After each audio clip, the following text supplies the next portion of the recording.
just sitting by myself, sometimes I think about what you did. He's like, well, it was your fault. You made me do it.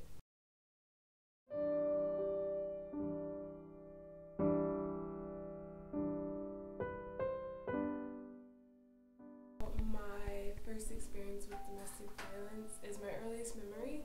So I had to be about 2 or 3 years old, and I remember my parents fighting, and it got physical. I grew up in a home that domestic violence was present, as well as domestic abuse. I was in a relationship in high school that was pretty abusive.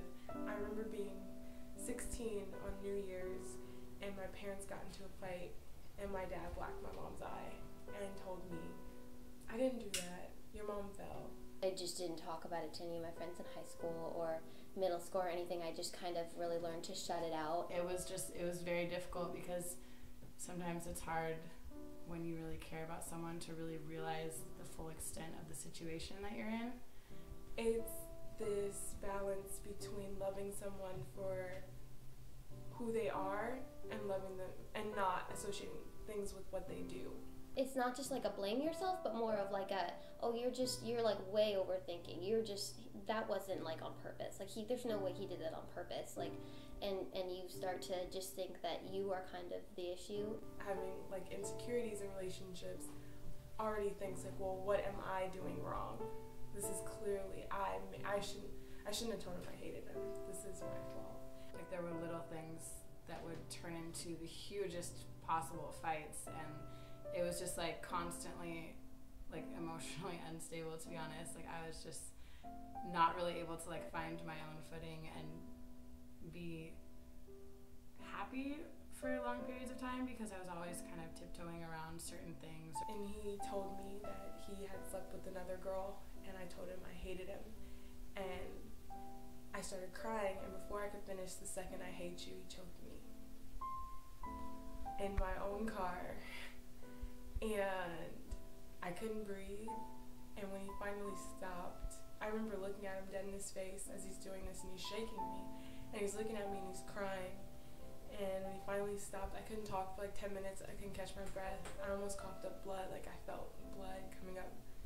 And I asked him, why did you do that? He said, because you wouldn't shut up. I find it very hard to like show any kind of emotion about what I've been through because I just got so used to not showing emotion about it because I lived without talking about it. You really just never know, and it really can be anybody. It doesn't matter if you are poor, if you are rich, if you are in between. It doesn't matter how it really looks from the outside because you have no idea what's going on, like what someone's been through in the past.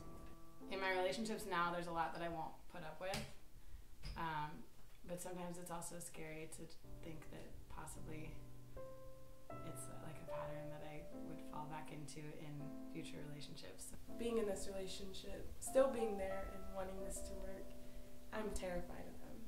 Absolutely, positively terrified. If he yells at me, I'm like, oh gosh, he's gonna hit me, so I just need to be quiet. One thing I really fear is when I do tell people is that they're going to doubt it, or they're going to just be like, oh, you're exaggerating, or they're just not really going to believe me. And though I know that it's wrong and being educated and things like that, I don't want to leave. I was in denial for a really long time that it was an abusive relationship, just because I was 16, I was in a relationship with a girl, so sometimes I felt like it couldn't possibly be an abusive relationship because it wasn't a man abusing me or something like that. It's never your fault, and you are good enough, and you're worth it. You're worth all the things that you want. And it doesn't matter what someone does to you, it matters who you believe that you are. Love is respect, and that you deserve that respect regardless of what is going on in your life. There's so many people that may not even be aware, so if they're taught and they learn about it, then it's an issue that people will talk about more and it will kind of spread out. Get yourself out of it, get a support system, start talking about it, don't shut it off. You're not that girl who just keeps getting hit, or that guy who keeps getting hit. You're a person, and you deserve great things. And one day you'll get enough, and you'll leave. And that day may not be today or tomorrow, But one day you'll get enough, and you'll wake up and you'll realize that this is not where you want to be anymore. And maybe in that one day, that person will see, and that person won't ever do this to anybody else. Because it really ruins people's lives. And it makes them feel like they're not worth anything.